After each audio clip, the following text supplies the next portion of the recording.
Welcome to the Somatic Coaching Academy Podcast with Ani and Brian. Join us as we explore the art and science of trauma-sensitive somatic practices and tools to strengthen your practice as a coach, therapist, or holistic professional.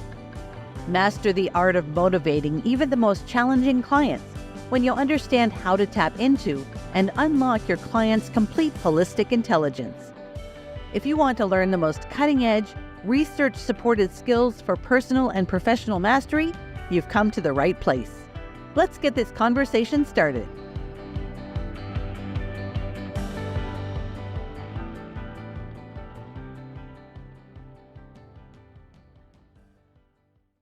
Hi there, everyone. Welcome to the Somatic Coaching Academy Podcast. Hey there, Brian. Hey, Ani. How are you? I'm good, and I'm so excited to continue our series on making powerful, pivotal life decisions. Last time, it was such a great conversation. I'm so glad we're talking about this. Last time we got to hear about your pivotal life decision in moving from Buffalo into a place where you really wanted to work, and how at first you didn't do it and what that looked like.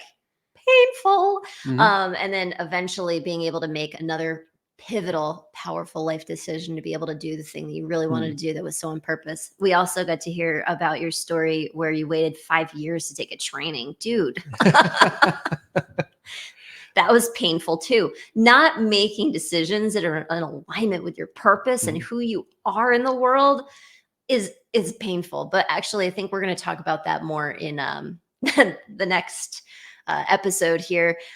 Today, what are we talking about today? So this is part 2 of our series. And so as Ani was alluding to, if you're just picking up in this episode right here, go back and listen to part 1 of this series on how to make pivotal life decisions. The last episode was why people play small or not at all. This episode is the universe always says yes. Yes, it does. Universe always says yes. So we're going to talk about the natural laws here, Brian. But I'm remembering for me the moment that I got this for real. I got this for real. We were in, I think it was the New York City planetarium, because we've been to a few planetariums with the kids, but I think it was the New York City one. And we were sitting there on these beanbag chairs looking up at the sky, and the announcer voice was talking to us, right? And it said the only thing that's happening in the universe is expansion. And I'd been studying the natural laws for a few years before that moment, but that was the moment. I'm surprised it didn't just like pop up right in the planetarium and say something, Eureka! Yeah. I get it! Because that was the moment that I understood this concept about yes and about the laws. And I was like, everything clicked into place. The only thing that's happening in the universe is expansion. Think about it. The universe isn't expanding and contracting, expanding and contracting. Our breath does that. I mean, just pay attention to your breath for a second, and you can see that your breath expands and contracts, right? But the only thing that's happening in the universe is expansion. Yeah. So it's constantly growing. Yeah. And that is this idea of yes. That's the direction we're going. Yes. And so the universe, so let's talk about the natural laws. Let's talk the universal natural laws. What makes a natural law a natural law? And I think we've touched on this in a previous podcast. Yeah, we did. We did an episode about the natural laws. You can go back and listen to it. But hey, don't think it's the only time you're going to hear about them, or the only time that you could, because I mean, we teach this stuff. And I don't know about you, Brian, but I sit in class and I learn every single time we talk about the natural laws. Yeah. Let's make a quick linkage from the natural laws to somatics for a moment. Because you might be listening to the Somatic Coaching Academy podcast, and you're like, why are they talking about natural laws? I thought we were talking about somatic stuff. The body stuff. Well, your bodies are natural. Thanks for making that link, Brian. Exactly. Our bodies are natural, and they're a part of the universe. All these things. Our bodies also align and work according to natural laws. So one of the things we do here at the Somatic Coaching Academy is we teach our students how to embody the natural laws, not just intellectually understand them, but how to link them up in your physiology, because that's how you modify and change your subconscious programming. And just for a moment, when I think about this, I think about the miracles of life. Like, how on earth is it that a fetus grows into a human? Like, we see the images and stuff. It's like totally amazing. Mm-hmm. Similarly, with the acorn into the oak tree, you look at the acorn and you're like, how does that happen? I mean, nature amazes us. It's miraculous. And that's us too. Yeah. The first time I heard someone say the whole oak tree is inside of the acorn, my mind I was like, what? And so of course I'm trying to think, how does that whole oak tree fit inside of an acorn? I'm trying to see like it doesn't, what he was saying, what he really meant was the program for the entire oak tree lives in the acorn. Yeah. Acorn doesn't have to go to school to learn how to become an oak tree. It doesn't have to learn anything. It just becomes an oak tree, because all the DNA programming required to become an oak tree is already inherently inside of the acorn. Yeah, all it needs is the right environment, and off it goes. Okay, we're jumping ahead a little bit. Okay. So let's back up the train. Let's back up the train. All right. So Where are we going? Let's talk about the natural laws. Okay. So what makes a natural law a natural law? So natural laws have three primary aspects to them, if you want to think about it that way. Number one, they are omnipresent. So natural laws are everywhere in the universe. There's nowhere that they're not. So anything that is everywhere can be a natural law, but that's one of the aspects of a natural law.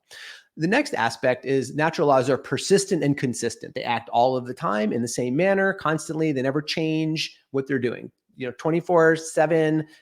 They don't change their behavior on Mondays or Tuesdays. They don't get tired on Wednesdays, take Thursdays off because they need a mental health day. They don't do that. Like they just keep doing their thing all the time. Natural laws are always acting. And then thirdly, natural laws are non-judgmental, which means they don't care what you think about them. And they don't care what you've done. They don't care what you've done. They really don't care. They're just going to keep doing their thing. Yeah. Right. So gravity is kind of an example of a natural law. So gravity is everywhere in the universe. And you might think, but Brian, in space, it's different. Well, because one of the laws of gravity is gravity changes based on the size of the mass that it's associated with. So gravity is all through space, but in some parts of space, there's no planets. So gravity doesn't show up the way that we think it shows up. If we shrink this down to the Earth for a second. Just like other things in our lives. Yeah, sure. If we shrink this down to the Earth for a second, gravity around the Earth is the same everywhere around the Earth. Doesn't matter where you are on the whole globe, gravity is acting. It's acting all of the time. It never takes a day off. It's happening constantly. And gravity doesn't care what you think about it. You could know everything about gravity and slip, and you're still going to fall to the ground. And you can know nothing about gravity, you'll slip and you'll still fall to the ground. So those are the kind of the tenets, the foundations of natural laws. And some of you are going, I've never heard about this stuff. Why have I never heard about this stuff before? And others of you are going, this sounds familiar. And the thing is, the ideology of the natural laws are woven into lots of different things in life. It's spiritual practices, principles, religions, and things like that, for sure. They can get mixed up with a lot of different stuff. But if you're like, some of this sounds familiar, that's because you've heard some of it before. Mm-hmm. But the thing is, the human mind has the ability to kind of perceive, right? We have the ability to perceive.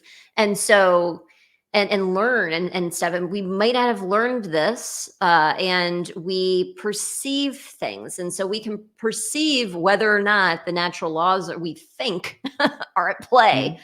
The reality is they are. We might just not be perceiving them. Yeah. Again, just like gravity. The human mind can kind of like trick us up like that. Yep. Yeah. And if you test the natural laws, you'll find out that they are immutable, right? They just keep doing what they're doing all the time. They just keep. It's one of my favorite things that we do with our students, because they'll learn about it and they'll go, is that there? And then we'll do some proving of the natural laws. They're like, oh my God, it's there. I didn't even see it. All right. How did I not know? It was there all along, hiding in plain sight. Yeah. And to your point, Ani, because what we perceive is really associated with what we've been programmed to perceive. Yep. If we grew up not being programmed to perceive how the natural laws operate, then we won't see them. And when we're talking about perception, I just read this the other day. I know I've said it like 3 times in the past 2 days, but it's a good one though. It's so good.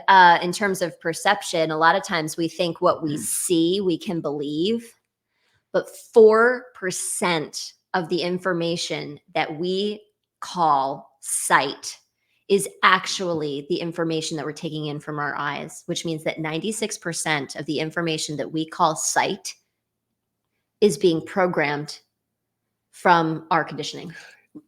If I can reorient that for a moment, just to make sure I understand, I'm seeing something right now. So I'm seeing images right now. Now, of course, the images, I may think that I'm seeing them with my eyes, but what I'm actually doing is I'm seeing them because my brain is creating those images. Yeah. That, right? Yeah, I might actually think I'm seeing you right now, but actually what you're doing is you're actually just showing up as an image in my brain. Yeah.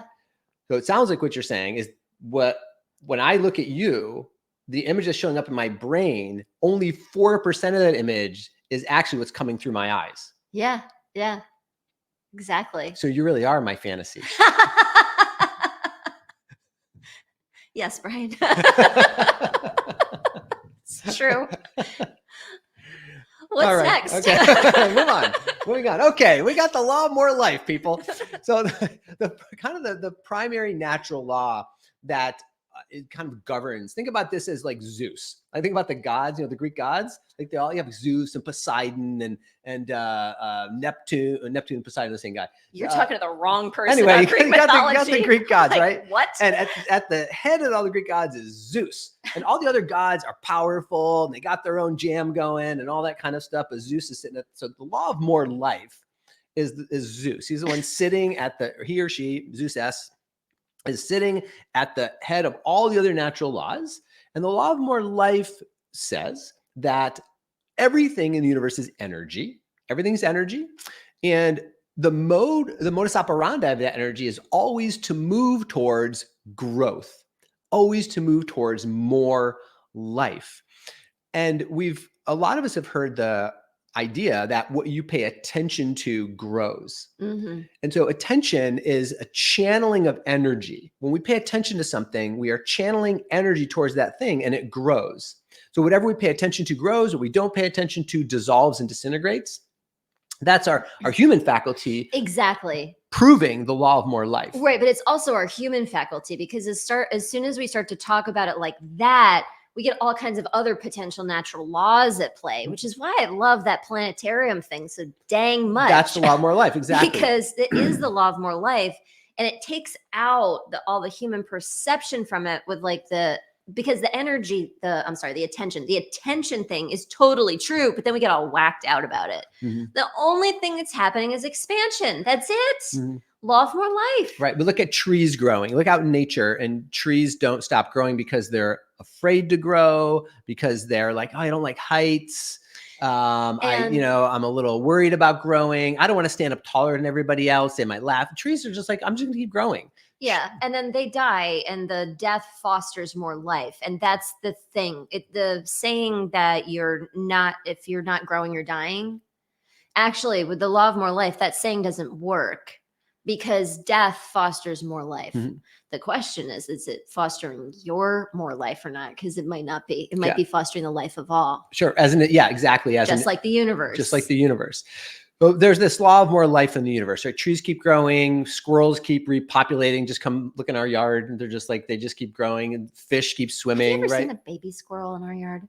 I've never seen a baby squirrel. They just keep popping up. As adults. Yeah. How does that happen? Yeah. Maybe the chipmunks are becoming. Maybe. I don't know. But anyway, so things just keep growing. There's a law of more life. Like everything is in the way of growth. And if attention is being paid to it, it grows faster, grows more. Yeah. I mean, everything's growing. Yeah. So we can use this in terms of helping ourselves to make a decision in that we have to prove the law. And we have to know that the only thing the universe is saying is yes. We're going to talk in the next episode about how to really sort through some of this stuff. For now, I think probably the thing to say is, what if, what if the way to make a decision was really to know that the only thing that was happening was yes? And the universe always says yes. So we like to talk about how when we make pivotal decisions, it's really about embracing, if we want to make decisions, pivotal decisions that are in line with the way that the universe makes decisions, we would be making those decisions from a place of yes. And Brian.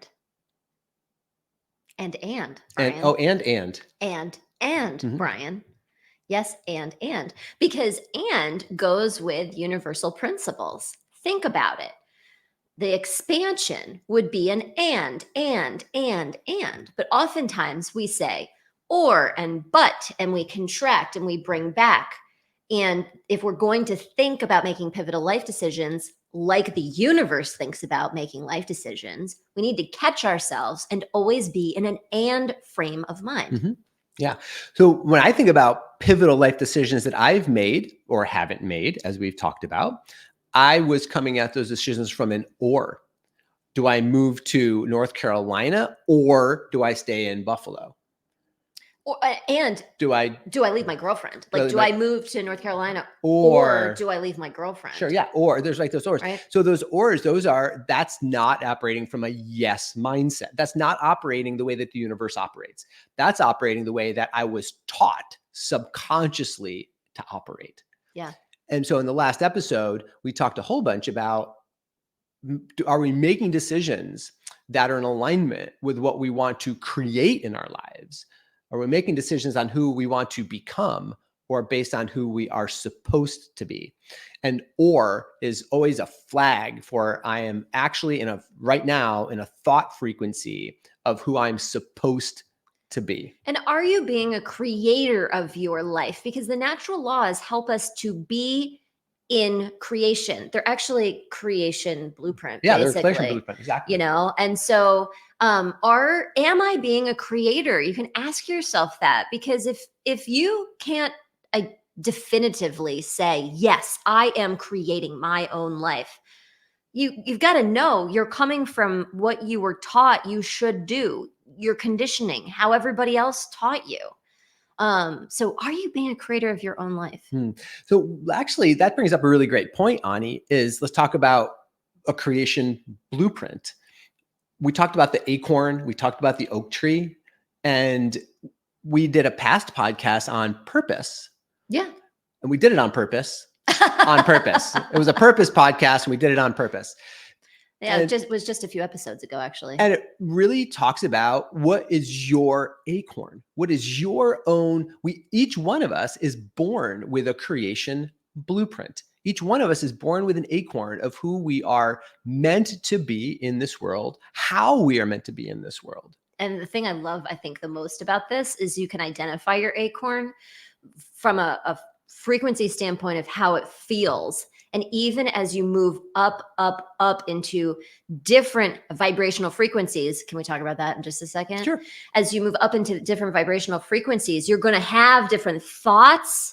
You're going to have different words that you speak. You're going to have different actions that you take as you continue to evolve, but you can still cue in with your blueprint for success based on how it feels in the sensory apparatus of your body. Because that's what we're born with. When we're born, we are sensing beings. We're not thinking beings when we're born. Babies don't think, they sense. We are human beings. We are human beings when we're born. We really don't start thinking until after the age of 7. After the age of 7 is when the neocortex starts working in a child. Before that, children are completely subconscious beings. They're completely connected in with the totality of the universe. That's also the time in a child's life where they are learning about the rules of their society, they're learning earth rules, right? So we're born with this sense of expansiveness. We're born as being an expression of the universe. That's what we're born with.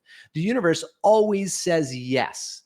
So the little phrase I like to use is, Ani, we are born to say yes, but we're taught to say no. Yeah, because who makes the earth rules, Brian? Humans. People. Who have been around for a really long time, that have learned from other people, from other people, from other people, from other people, from other people, from other people. Yep. And so we just have these patterns passed down. For instance, like one of the reasons I stayed in Buffalo, because I had this whole program around getting married, starting a family, settling down at the ripe old age of 22. Right. Because that's the soup I was living in from a very, very early age. Yeah. And a few hundred years ago, that was really important because you might not live past like 35 or 40. And yet those things are still being passed down. And nobody had to teach you. We learned them actually through vibrational frequency primarily. Can we talk about the law of vibration super quick? Sure.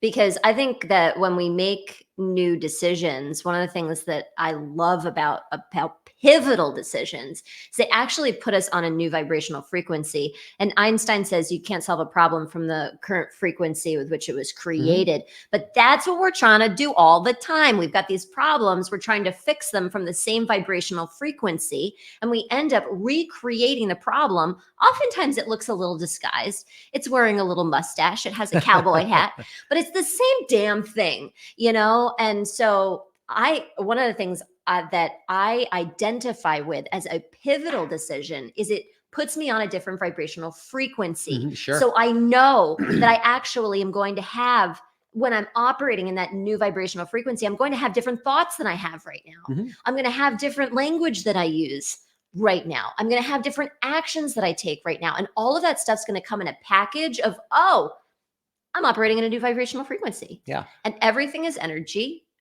and everything vibrates. And that's the law of vibration. I want to just tie back what you just said, Ani, to the last episode we did.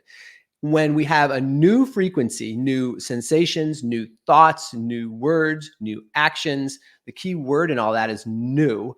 And that creates uncertainty. Because it's new, it creates uncertainty. It's not known. Like we talked about last time, the reason people play small or not at all is because they're making default decisions to choose certainty over uncertainty, because uncertainty requires more energy. Right. And so sometimes we do make what we believe is a pivotal decision, and all of a sudden it starts to create uncertainty and requires a little more energy. And then people are like, whoops, I shouldn't have done that. I'm going to go back. I'm going to go back to the small decision. Right. Can I get my money back? I can't do it now. I've got to do something different. Something came up, and that's where all the resistance starts to happen. So it feels uncertain. It feels like unknown. It feels like something. That's the real bulleted, underlined thing, asterisk.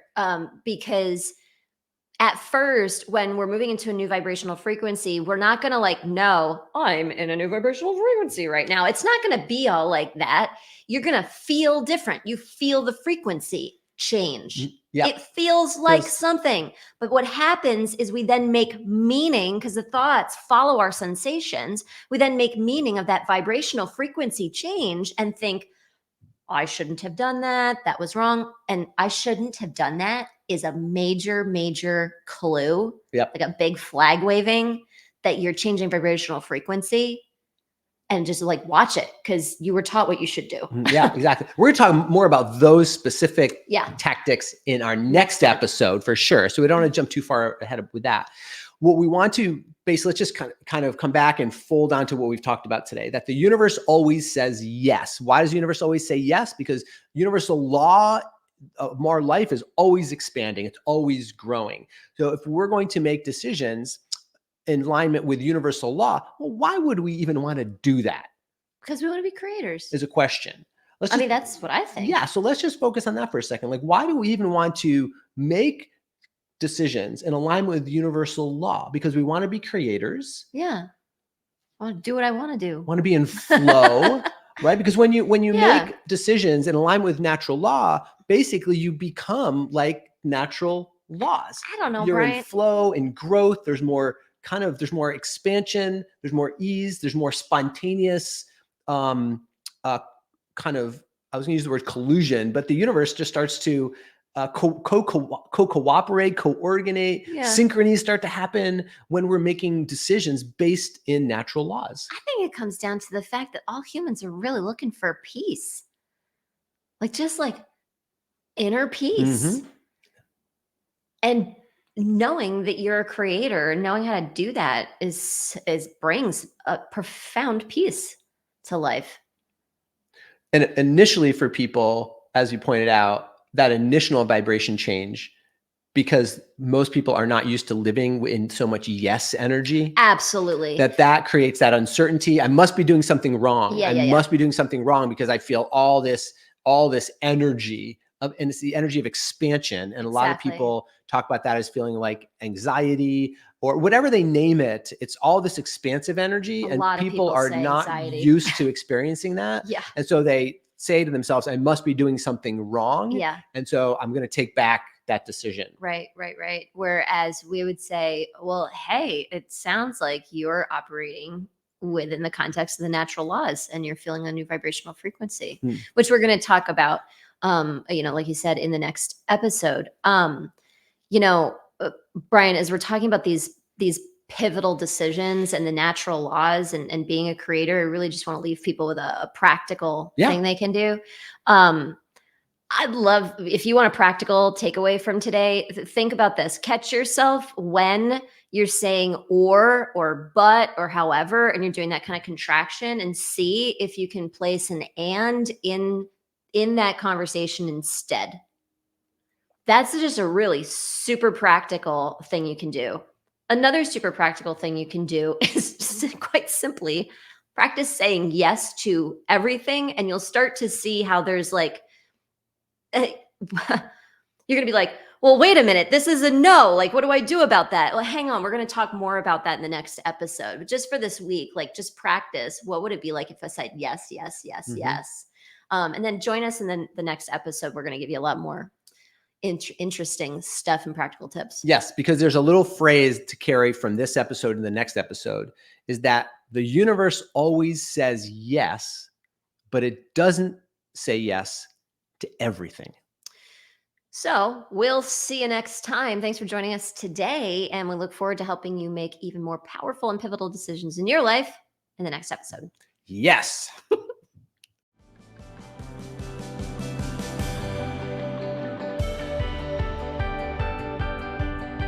Thank you for listening to this episode. We hope that this conversation will help you improve your practice and change the way you think about your work, your clients, and yourself. Continue your exploration of trauma-sensitive somatic coaching by listening to more podcast episodes at somaticcoachingacademy.com. You could be the trusted guide that people turn to help them with their most challenging situations and to reach their most precious goals. Thank you for joining us. We'll see you next time.